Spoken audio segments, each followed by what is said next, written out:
नमस्कार दोस्तों, स्वागत है आपका एक नई कहानी में। और आज की कहानी बहुत ही इंटरेस्टिंग होने वाली है, तो इस कहानी को पूरा जरूर सुने।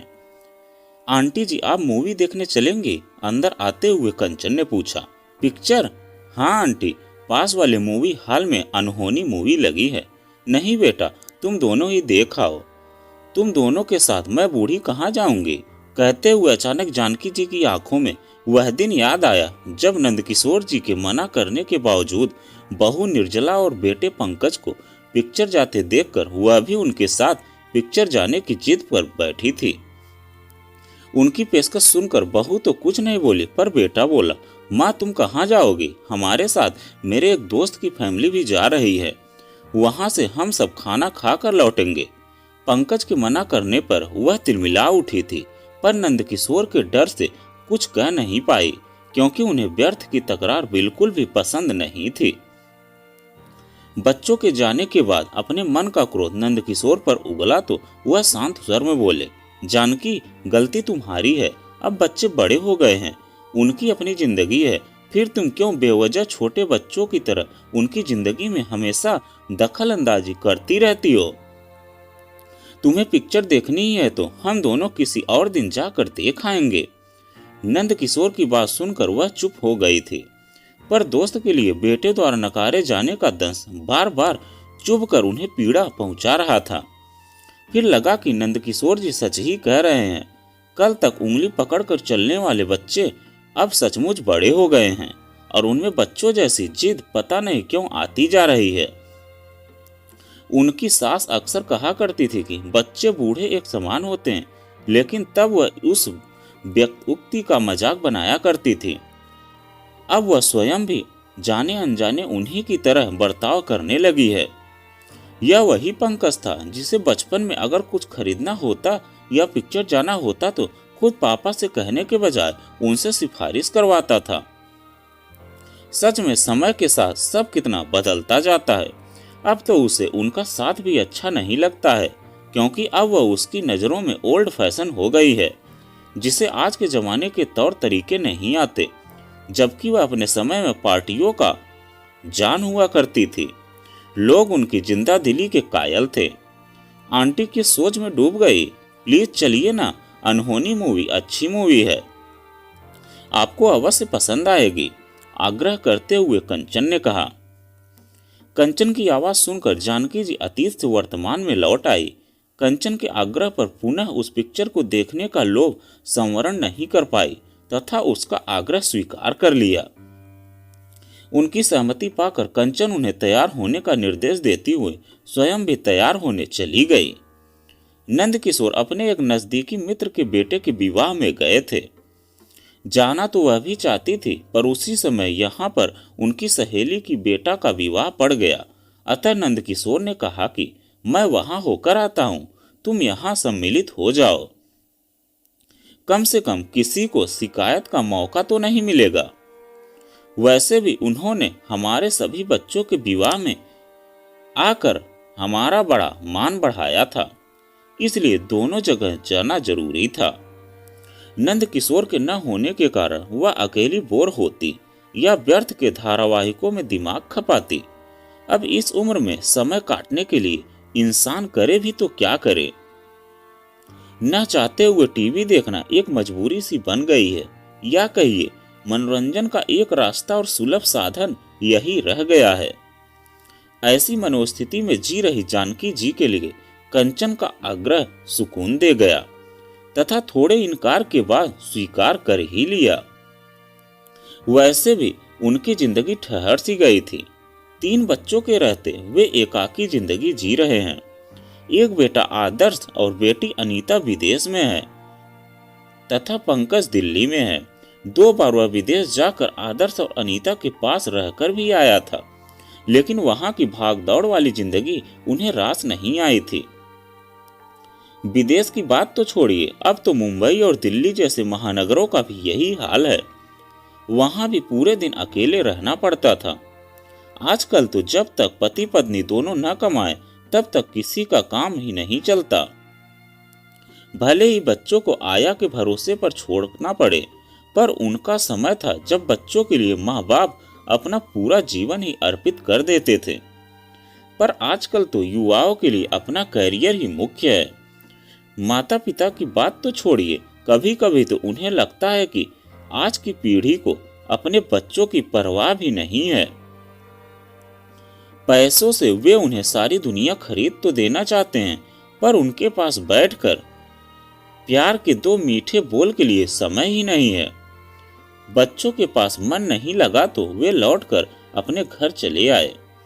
नंद किशोर ने इस घर को बनवाने के लिए जब लोन लिया था, तब जानकी जी ने यह कहकर विरोध किया था कि क्यों पैसा बर्बाद कर रहे हो, बुढ़ापे में अकेले थोड़े ही रहेंगे, 3 बच्चे हैं, वे भी हमें अकेले थोड़े ही रहने देंगे।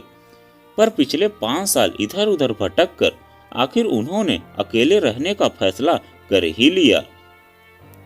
कभी बेमन से बनवाया गया घर अचानक बहुत अच्छा लगने लगा था। अकेलेपन की विभीषिका से बचने के लिए अभी 4 महीने पहले ही उन्होंने घर का एक हिस्सा किराए पर दे दिया था। प्रतीक और कंचन अच्छे सुसंस्कृत लगे। उनका एक छोटा सा बच्चा था। इस शहर में नए नए आए थे। प्रतीक एक प्राइवेट कंपनी में काम करता था। उन्हें घर की जरूरत थी और नंदकिशोर और जानकी जी को अच्छे पड़ोसी की, अतः रख लिया। अभी उन्हें आए हुए हफ्ता भर भी नहीं हुआ था कि एक दिन कंचन आकर उनसे कहने लगी कि आंटी, अगर आपको कोई तकलीफ ना हो तो मोनू को आपके पास छोड़ जाऊं, कुछ जरूरी काम से जाना है, जल्द ही आ जाएंगे। उसका आग्रह देखकर पता नहीं क्यों वह मना नहीं कर पाई। उस बच्चे के साथ 2-3 घंटे कैसे बीत गए पता ही नहीं चला। इस बीच न तो वह रोया, न ही उसने विशेष परेशान किया। जानकी जी ने उसके सामने अपने पोते के छोड़े हुए खिलौने डाल दिए थे। उनसे ही बस खेलता रहा। उसके साथ खेलते और बातें करते हुए उन्हें अपने पोते चिराग की याद आ गई। वह भी लगभग इसी उम्र का था। उस बच्चे में वह अपने पोते को ढूंढने लगी। उस दिन के बाद तो रोज का क्रम बन गया। जिस दिन वह नहीं आता, जानकी जी आवाज देकर उसे बुला लेती थी। बच्चा उन्हें दादी कहता तो उनका मन भाव विभोर हो उठता था। धीरे धीरे कंचन भी उनके साथ सहज होने लगी थी। कभी कोई अच्छी सब्जी बनाती तो आग्रह पूर्वक दे जाती। उन्हें अपने पैरों में दवा या तेल मलते देखती तो खुद लगा देती थी। कभी कभी उनके सिर की मालिश भी कर दिया करती थी।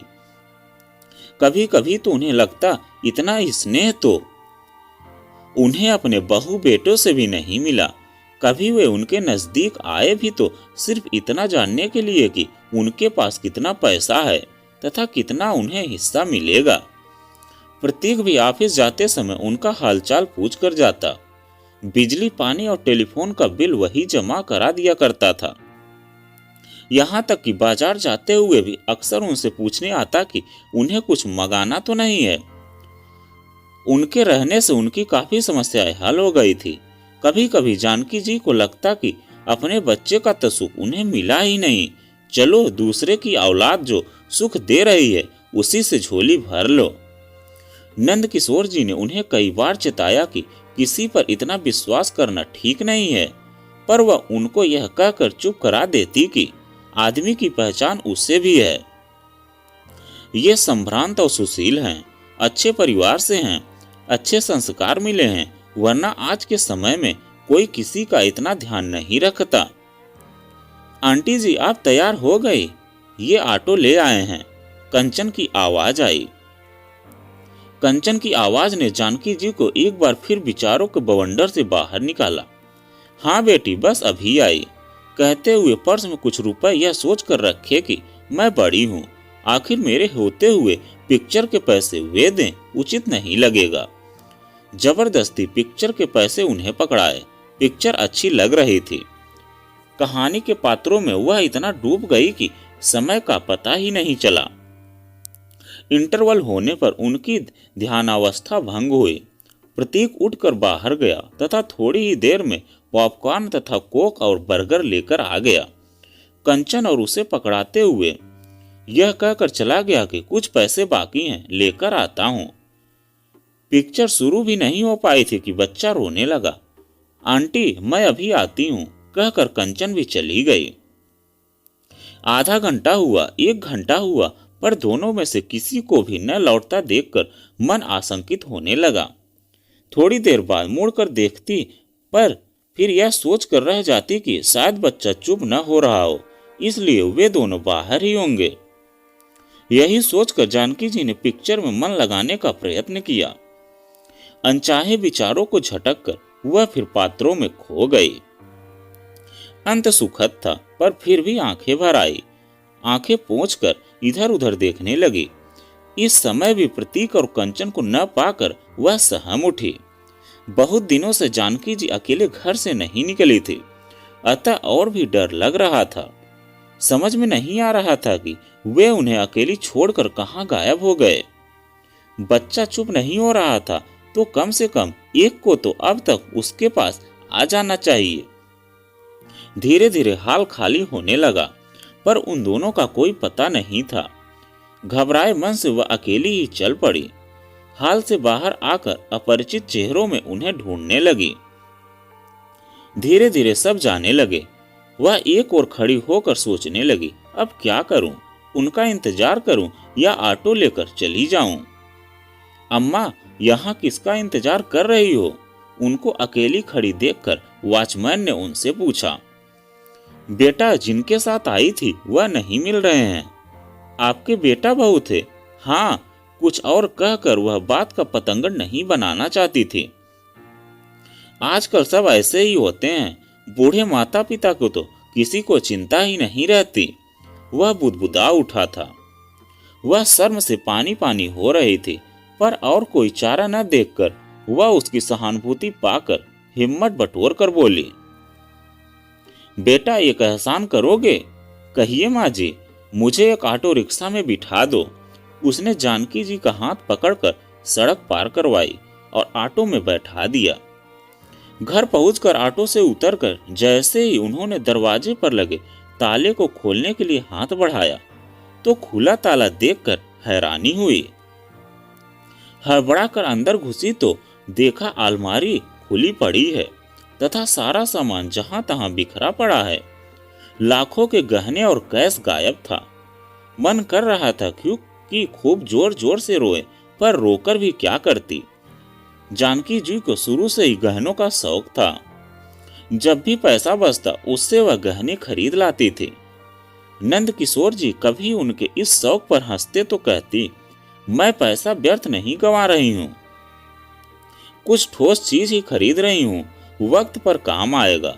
पर वक्त पर काम आने के बजाय वह तो कोई और ही ले भागा था। पार्टी के लिए मिले 20,000 रुपए उसने अलग से रखे थे। घर में कुछ काम करवाया था, कुछ होना बाकी था। उसके लिए नंदकिशोर ने 40,000 रुपए बैंक से निकलवाए थे, पर निश्चित तिथि पर लेने ठेकेदार नहीं आया, तो वह पैसे भी अंदर की अलमारी में रख छोड़े थे। सब एक झटके में चला गया। जहां कुछ देर पहले तक वह प्रतीक और कंचन को लेकर परेशान थी, वहीं अब इस नई मुसीबत के कारण समझ नहीं पा रही थी कि क्या करें। पर फिर यह सोचकर कि शायद बच्चे के कारण प्रतीक और कंचन अधूरी पिक्चर छोड़कर घर न आ गए हों, उन्हें आवाज लगाई, पर कोई आवाज न पाकर वह उस ओर गई। वहां उनका कोई सामान न पाकर अचकचा गई। खाली घर पड़ा था। उनका दिया पलंग, एक टेबल और 2 कुर्सियां पड़ी थी। अब पूरी तस्वीर एकदम साफ नजर आ रही थी। कितना शातिर ठग था वह। किसी को शक न हो इसलिए इतनी सफाई से पूरी योजना बनाई। उसे पिक्चर दिखाने ले जाना भी उसी योजना का हिस्सा था। उसे पता था कि नंद किशोर जी घर पर नहीं हैं। इतनी गर्मी में कूलर की आवाज में आस पड़ोस में किसी को कुछ सुनाई नहीं देगा और वह आराम से अपना काम कर लेंगे तथा भागने के लिए भी समय मिल जाएगा। पिक्चर देखने का आग्रह करना, बीच में उठकर चले आना, सब कुछ जानकी जी के सामने चलचित्र की भांति घूम रहा था। कहीं कोई चूक नहीं, शर्मिंदगी या डर नहीं था।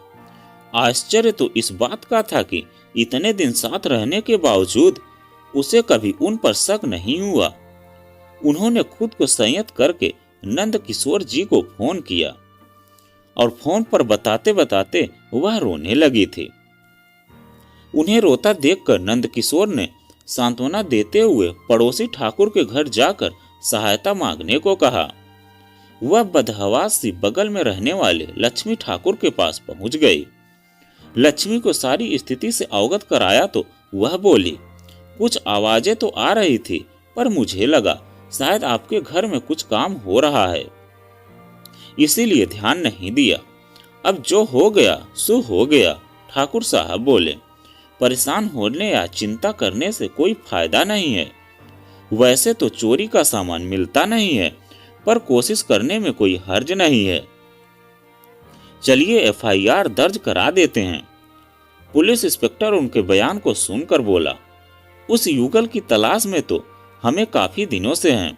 कुछ दिन पहले हमने अखबार में भी निकलवाया था तथा लोगों से सावधान रहने के लिए कहा था, पर शायद आपने इस खबर की ओर ध्यान ही नहीं दिया। यह युगल कई जगह ऐसी वारदातें कर चुका है, पर किसी का भी बताया हुलिया किसी से मैच नहीं करता। शायद वह विभिन्न जगहों पर विभिन्न नाम का व्यक्ति बनकर रहता है। क्या आप उसका हुलिया बता सकेंगे?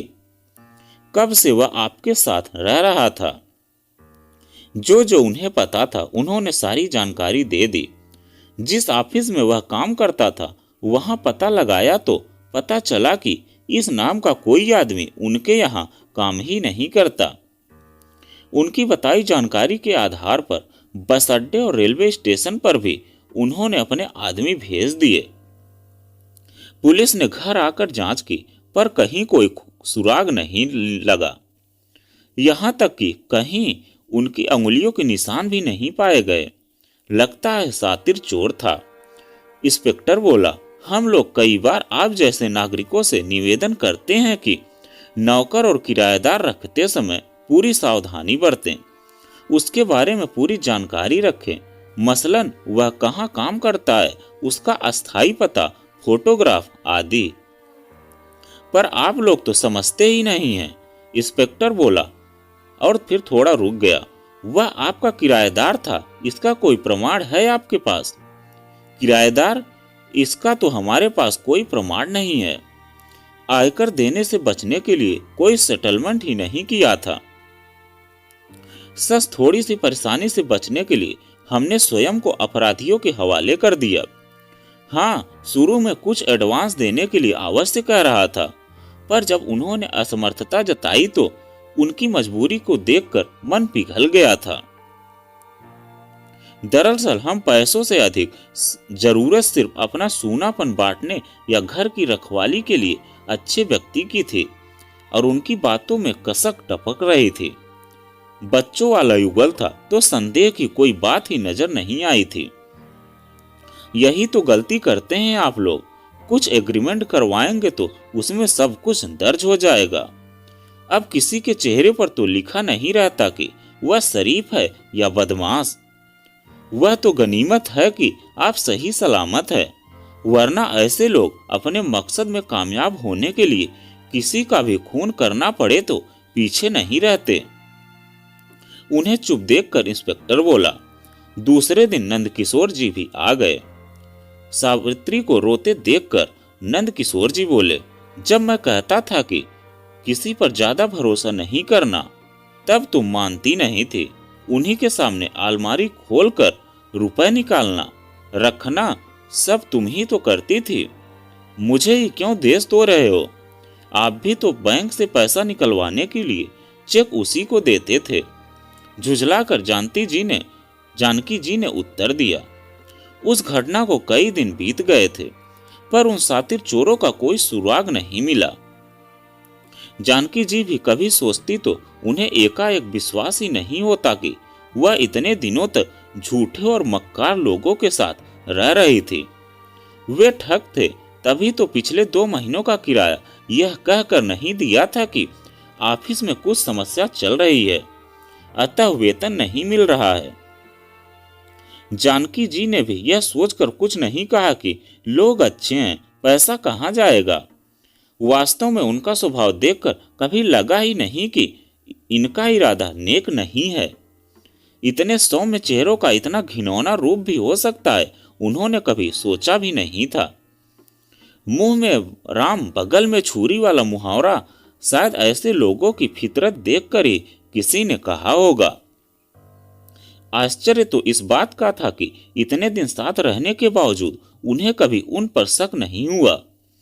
उन्होंने अखबारों और टेलीविजन में वृद्धों के लूटने और मारे जाने की घटनाएं पढ़ी और सुनी थी, पर उनके साथ भी कभी कुछ ऐसा ही घटित होगा सोचा भी नहीं था। अपनी आकांक्षा की पूर्ति के लिए किसी हद तक गिर चुके ऐसे लोगों के लिए यह मात्र एक खेल हो, पर किसी की भावनाओं को कुचलते, तोड़ते मरोड़ते, उनकी संवेदनशीलता और सदाशयता का फायदा उठाकर उन जैसे के वजूद को मिटाते लोगों को जरा भी लज्जा नहीं आती। आखिर हम वृद्ध जाएं तो जाएं कहां? क्या किसी के साथ संबंध बनाना या उसकी सहायता करना अनुचित है? किसी की भावनाओं के साथ खिलवाड़ करते ऐसे लोग यह क्यों नहीं सोचते कि एक दिन बुढ़ापा उनको भी आएगा? वैसे भी उनका यह खेल आखिर चलेगा कब तक? क्या झूठ और मक्कारी से एकत्र की गई दौलत के बल पर वह सुकून से जी पाएंगे? क्या संस्कार दे पाएंगे अपने बच्चों को? मन में चलता बवंडर जानकी जी को चैन से रहने नहीं दे रहा था। बार बार एक ही प्रश्न उनके दिल व दिमाग को मथ रहा था। इंसान आखिर भरोसा करे भी तो किस पर करे? इसलिए किसी पर बहुत सोच समझकर भरोसा करना चाहिए, नहीं तो वो हमारे भरोसे का फायदा उठाकर चले जाएंगे और हम ऐसे ही देखते रह जाएंगे। तो दोस्तों, इस कहानी से आपको कुछ न कुछ अवश्य सीखने को मिला होगा। तो दोस्तों, यह कहानी आपको कैसी लगी कमेंट में लिखकर जरूर बताइएगा। अगर आप हमारे चैनल पर नए हैं तो प्लीज़ चैनल को सब्सक्राइब कीजिएगा और वीडियो को एक लाइक कीजिएगा। तो चलिए मिलते हैं एक नई कहानी के साथ में एक नए वीडियो में।